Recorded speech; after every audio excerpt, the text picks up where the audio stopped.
معاملہ جو ہے نا بڑا سیریس ہے. بیسکلی اگر آپ دیکھیں کہ پاکستان میں جنرل الیکشن دھاندلی کی زد ہو جاتا ہے, ضمنی الیکشن الزامات چاہے وہ 2013 ہیں 2018 ہیں, پوری کمپین چل رہی ہیں اس کے اوپر. ضمنی انتخاب, چھوٹا سا انتخاب دھاندلی کی نظر. اس سے بعد آپ چھوڑیں, میں حساب لگا رہا تھا ابھی بریک میں کہ سینٹ چلیں جی, اس میں تو عام بندہ نہیں ہے جو بک جاتا ہے, عام شہری نہیں ہے جو غریب آدمی ہے اس کا آپ آئی ڈی کارڈ خرید لیتے ہیں, عام شہری نہیں جس کو آپ بندوق کی گولی کے اوپر ہراساں کر کے سلو پولنگ کرا لیتے ہیں. سینٹ میں تو آپ کی ایلیٹ بیٹھی ہوئی ہے, آپ کے پڑھے لکھے لیجسلیٹرز بیٹھے ہوئے ہیں. اس میں بھی ترا امتیاز یہ ہے سینٹ کا کہ سینٹ کا الیکشن ہونے جا رہا ہے, اور پرسیپشن یہ ہے کہ یہاں پہ بھی جنرل الیکشن کی طرح دھاندلی ہو سکتی ہے جیسے جنرل الیکشنز کے اندر ہوتی ہے دنیا میں جہاں بھی ہوتی ہے, چاہے پاکستان سمیت. وہاں پہ بھی سلو پولنگ ہو سکتی ہے, وہاں پہ بھی ووٹر بک سکتا ہے. اور ووٹر دیکھیں کون ہے وہاں پہ, قومی اسمبلی کے منتخب نمائندے, صوبائی اسمبلی کے منتخب نمائندے. تو فردوس احوان صاحبہ دو ایشوز ہیں. ایک تو یہ کہ آپ کہہ رہے ہیں منڈی لگتی ہے تو اس پہ اپوزیشن کہتی ہے منڈی تو پھر آپ نے بھی لگائی تھی سینٹ کے چیئرمین کے نو کانفیڈنس پہ. لیکن اس سے بڑھ کے یہ کہ جس طرح آپ کے لیاقت جتوئی صاحب کہہ رہے ہیں, یار محمد رند کہہ رہے ہیں, جس طرح عامر لیاقت کہہ رہے ہیں کہ جی آپ کی سلیکشن ٹھیک نہیں ہے لوگوں کی, چاہے وہ ابڑو صاحب ہیں یا حفیظ شیخ صاحب ہیں.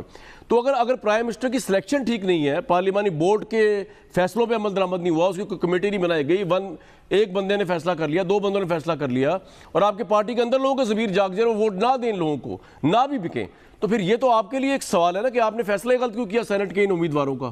واٹس یور ٹیک فردوس صاحبہ؟ کامران, سب سے پہلی بات تو یہ ہے کہ اس پرسیپشن کو ڈسپیل کریں, اور یہ سراسر غلط پرسیپشن ہے کہ چند افراد نے فیصلہ کر لیا. باقاعدہ اس کی کمیٹی بنی اور اس کمیٹی میں ہر صوبے سے جو سٹیک ہولڈرز تھے. لیاقت جتوئی صاحب کہہ رہے ہیں کہ ابڑو صاحب کا اصلاح ایک بندے نے کیا ہے, اور انہوں نے نہیں, وہ اب کہنے سے تو آپ دیکھیں نا کہ پاکستان تحریک انصاف کے اندر یہ جمہوریت کی نشانی ہے. جو جماعت اپنے right of freedom of expression and speech پہ بلیو کرتی ہے, یہاں کوئی ضلع صوبانی یا شاہی خاندان کا فرمان نہیں چلتا. یہاں لوگ جو ہیں اپنے تحفظات کا اظہار بھی کرتے ہیں, اور ان کی آواز سنائی بھی دیتی ہے, وہ ڈسکشن بھی ہوتی ہے, اور ایک جمہوری طریقے سے جمہوری رویوں کے تحت جس طرح وہ سوالیہ نشان فردوس بی بی کو سن رہا, اسی طرح یہ حوصلے سے مجھے بھی سنیں. جی میں سنوں گا, وہ سن لیں, آپ کو بس یہ اصل بات ہے, وہ تو سنوں گا آپ کو, میں سنتا ہی وہ سنیں. جو آپ کا جو دوسری بات آپ کر رہے ہیں کامران, جی کہ دیکھیں اپوزیشن کا اس وقت اوپن بیلٹنگ کی بات جو وزیر اعظم عمران خان, لیکن فردوس صاحبہ آپ کو اپنے ممبرز پہ ٹرسٹ کیوں نہیں ہے؟ سوال تو یہ ہے نا, اپوزیشن کو چھوڑ دیں, آپ کو اپنے ممبرز پہ ٹرسٹ کیوں نہیں ہے؟ پرائم منسٹر اپنے ممبرز کے اوپر ہی عدم اعتماد کیوں, وہ کیوں بکیں گے؟ یہ جتنے بڑے بھی کھلاڑی ہوں دوسرے لوگ, وہ کیوں بکیں گے؟ پوائنٹ یہ ہے کامران, اگر یہ سوال مجھ سے آپ کر لینا, پوچھوں گا آپ سے, بی بی جواب دے دیں, پوچھوں گا آپ سے سر, ایک منٹ فردوس صاحب جواب دے دیں. یہ کنسرن صرف ہمیں اپنے ممبران کا نہیں ہے, ہمیں اپوزیشن پہ بھی ترس آ رہا ہے, ان پہ بھی رحم آ رہا ہے. یہ نہیں ہو سکتا فردوس صاحبہ, آپ کو اپوزیشن پہ ترس نہیں آ سکتا, کسی اپوزیشن نے رونا ہے, نہیں, اور ہمیں اپوزیشن کا بھی احساس ہے. آخر وزیر اعظم سب کا وزیر اعظم ہے, وہ یہ سمجھتے ہیں کہ بتاؤں بات کیا ہے, آپ کا تو مسئلہ ذرا ڈیفرنٹ ہے, میں آپ کو بتا دوں مسئلہ ذرا, اب سن لیں ذرا, میری بات تو سنیں, آپ کا مسئلہ کیا ہے؟ آپ آج کی مخالف نہیں ہیں ان کی نون لیگ والوں کی, آپ تب سے مخالف ہیں جب سے پہلے آپ پیپلز پارٹی میں رہ کے بھی ان کے خلاف تھیں, اور اب تو آپ کو خیر بھرا پلیٹ فارم ملا ان کے خلاف, تو آپ خوش نہیں ہیں, آپ کو کوئی ترس نہیں آ رہا, آپ تو چاہتی ہیں یہ کسی ایسی تیسی ہو. تو خیر یہ بات تو آپ رہ نہیں دیں. میں آگے میاں جاوید لطیف صاحب, ہاں جی کیوں آخر یہ نہیں کامران, میں آخری بات یہ کہنا چاہ رہی ہوں. ڈاکٹر صاحب آخری بات نہ کریں, ابھی پروگرام ختم نہیں ہو رہا. فردوس بی بی فردوس بی بی ایک سیکنڈ, یہ اس کے بعد جی اگر پہلے غلط ہوا تو ہم درست کرنے آئے ہیں. ٹھیک ہے آپ ٹھیک کرتے ہیں, خوف کیا میاں صاحب غلط کا حصہ بننے نہیں آئے ہیں. فردوس بی بی ایک ہم سیکنڈ, غلط کا مقابلہ کریں گے, غلط کو روکیں گے. اور میاں صاحب کے پاس جانا تھا یار بھائی, کہ آپ نے کیا, ایک سیکنڈ میاں جاوید لطیف صاحب, اب یہ سوال میرا آپ سے ہے جی, سن تو لیں, وہ کیوں بکیں گے اور آپ کیوں خریدیں گے؟ جی بولے. کامران, آپ نے بات کی تھی کہ عام ووٹر نہیں ہے, ایلیٹ کلاس کا یہ ووٹ ہے, تو یہ کیسے بکے گا؟ اور بھائی بات یہ ہے کہ اس کو جب فروخت آپ اس ایلیٹ کو کر دیں گے, اور بیچنے والا جو ہے, خریدنے والا بھی وہی, بیچنے والا بھی وہی. یہ روایت عمران خان نے ڈالی ہے. آپ مجھے یہ بتائیں کہ خیبر پختونخوا کے 14 MPA 6 MNA کیا کہہ رہے ہیں, آپ بلوچستان سے رند صاحب کو سنیں وہ کیا کہہ رہے ہیں, آپ لیاقت جتوئی صاحب کو سنیں وہ کیا کہہ رہے ہیں, پنجاب کے لوگ کیا کہہ رہے ہیں. اصل میں بات یہ ہے کہ جب ووٹر کے پیسے ایک بندے کے ہاتھ میں چلے جائیں گے اور وہ سمجھے گا کہ جناب میرا تو مل وٹ لیا انہوں نے, اور اس کے ضمیر کو جب جھنجھوڑیں گے تو پھر وہ آواز آئے گی آگے سے. وہ لیاقت مولانا لیاقت کیوں نہ ہو یا کوئی اور کیوں نہ ہو, وہ آواز کرے گا کہ میں کسی طور پر بھی 35 کروڑ کے ووٹر کو. میاں صاحب میری بات, ضمیر کے تو مجھے پتا ہے ہر جگہ کون کون سے ضمیر کے لوگ بیٹھے ہر پارٹی میں, لیکن آپ تو یہ گارنٹی کر رہے ہیں نا, آپ تو اتنے ضمیر فروش پارٹی نہیں ہوگی کہ آپ خریدیں ان کے لوگوں کو, یہ بکنے کو تیار بھی ہو آپ تو نہیں خریدیں گے نا. سوال کا جواب میری بات اخلاقی سوال ہے. جی کامران میں ایک بتا دوں, جو سیاسی ورکر ہوتا ہے نا, جو سیاسی ورکر ہوتا ہے, بی بی ایک سیکنڈ رک جایا کریں, جھوٹ بولن دا تسی تگمہ لے آیا جھوٹ بولن دا. مگر میں یہ آپ کو یہ کہوں گا کہ کامران دیکھیں جو پولیٹیکل ورکر ہوتا ہے اس نے اپنے حلقے میں جانا ہوتا ہے. آج حلقے میں پی ٹی آئی کے لوگوں کی پوزیشن یہ ہے کہ جاتے ہیں تو وہاں سے گالیاں پڑتی ہیں, لوگ کہتے ہیں گیس بجلی کے بل لے کے جاؤ بھائی یہ جمع کراؤ, لوگ کہتے ہیں روٹی نہیں ہے ہمارے پاس. اب حالت یہ ہے کہ جب آپ جب وہ اپنے حلقوں میں جائیں گے تو ان کو آگے سے آواز آئے گی کہ ہر 2 شکل میں ان سے ہماری جان چھڑاؤ, اور ان سے جان چھڑانے کے لیے وہ حفیظ شیخ کو ووٹ دیں گے.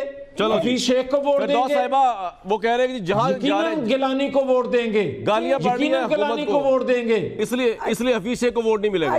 زمین کی آواز. جی اچھا ان سے یہ پوچھیں کہ یہ دھاندلی لیگ جو ہے اور اس دھاندلی لیگ کے جو سرگنا ہیں ان کے اندر ایک اتنی اخلاقی جرت بھی ہونی چاہیے کہ آج تک کیا انہوں نے جہاں جہاں چھانگا مانگا سے لے کے میری بہن جے تسی مگر تیانو تے شرم کوئی نہیں آئی, کی جو چمک دکھائی ہے آپ مارجن کو کم کرنے کی بات کر رہی ہیں, اس پہ بھی فخر کر رہی ہیں. جو آپ نے 19 تاریخ کو کیے, جو خود چور ہے وہ دوسروں کو شور مچا کے چوری سے روکے گا, کبھی نہیں روکے گا. وہ وہی روکے گا جس کے اندر ظرف ہوگا, جرت ہوگی. وہ عمران خان ہوگا جو اپنے 20 MPA پارٹی سے نکالے گا. آپ تو اس گھٹ جوڑ کا حصہ ہوتے ہیں, آپ تو اس چوری کے اندر آپ جو ہے 35 کروڑ کا جواب دیں, چوروں کو چھتری دیں, لیاقت جتوئی کا جواب دے دیں, یا آپ ان کا جواب دے دیں. عمران خان خود کہتے ہیں کہ 50 کروڑ 70 کروڑ کی مجھے آفر ہوئی.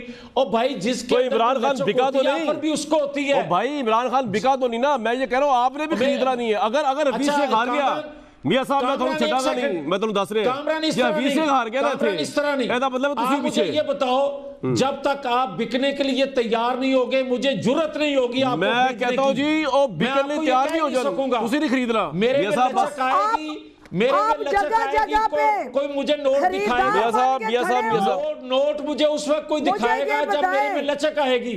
عمران خان میں لچک تھی تو 50 کروڑ 70 کروڑ کی اس کو آفر ہوئی, اور اس کا زندہ ثبوت لیاقت جتوئی ہے جو کہہ رہے 35 کروڑ روپیہ وہاں سے لیا گیا. ڈاکٹر صاحبہ عمران خان صاحب میں کون سی لچک تھی جو ان کو 70 کروڑ آفر ہو گئی؟ اس لیے یہ چاہتے ہیں کہ جن سے پیسے کھائے ہیں ان کے حلال کرنا چاہتے ہیں.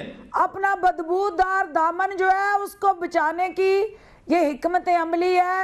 یہ جو ڈاکہ سینٹ پہ کامران ڈالنے جا رہے ہیں, یہ نقب زنی جو لگانے جا رہے ہیں, یہ اس سے پہلے کی چیخیں ہیں. اور یہ ذہن میں رکھیں کہ عمران خان جو ہے اس نے جدوجہد جاری رکھنی ہے. ڈاکٹر صاحبہ میں آپ کو ایک بات کہنا چاہ رہا ہوں, یار ایک منٹ بھائی, ڈاکٹر صاحبہ میں یہ کہہ رہا ہوں کہ دیکھیں 2 چیزیں آپ کر لیں, 2 چیزیں اپنی پارٹی میں کر لیں. ایک تو آپ کرپٹ عناصر کی نشاندہی کریں ڈاکٹر صاحبہ کہ جی کون سے لوگ ہیں جو اتنا ایماندار لیڈر ہے عمران خان, اور میں تنزیہ نہیں کہہ رہا, واقعی میں سمجھتا ہوں ذاتی طور پہ پرائم منسٹر ایماندار آدمی ہے, ان کے کوئی فلیٹس, کوئی غیر قانونی جائیداد نہیں, کوئی کرپشن. بات غلط ہے, میں سمجھتا ہوں نا, آپ نہ سمجھیں سر, میں سمجھتا ہوں نا, میری بات, یہ بات غلط ہے. پروڈیوسر صاحب مجھے بات تو کرنے دیں.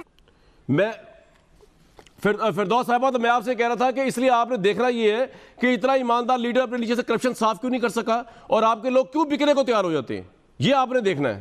اور غلط کینڈیڈیٹ, جی اس نے اس ملک میں کرکٹ کھیل کے جو کمایا بین الاقوامی سطح پہ وہ اس ملک میں لایا.